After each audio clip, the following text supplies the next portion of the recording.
When you see that part of comedy be thrown back into people's faces during trauma, how much does that make you question the jokes you tell, or how do you deal with things like that? So I've even had things that I regretted. Actually, I've only regretted one thing through my whole career. I remember, man, I was going through something. I was going to stop doing Jess with the Mess because all I do is riff on people. That's my thing. And I remember Chadwick Boseman had dropped a video shortly before he passed. And I thought he was training for a movie. I thought he was, you know, some people really get into the roles that they, you know, lose weight for a role or something like that, you know. So I thought that he was getting ready to, like, get ready for a role, man. And he had posted, he was telling people to stay inside.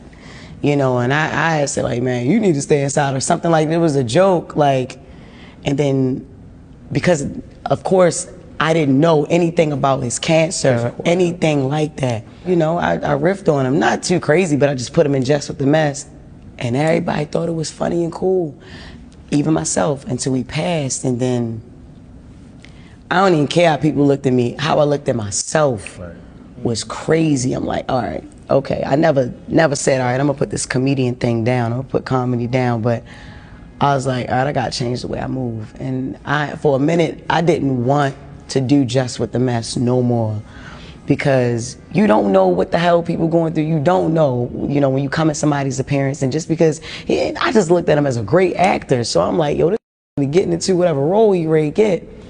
And that wasn't the case that time. Yeah. That wasn't the case this time. And it took me a minute to bounce back from that. I was struggling with my own thing, and then I went online and seen how I was receiving hate and I was canceled and everything like that. And I was like, I deserve all of that, you know, but I didn't know. And then he was so unproblematic. Yeah. He ain't nobody that ever got into it. You ain't Chadwick Boseman, ain't somebody you hear about beefing or saying something to offend a community of people, or just, he just did his thing. And he passed, left a great legacy, and that's the only thing that I regret. So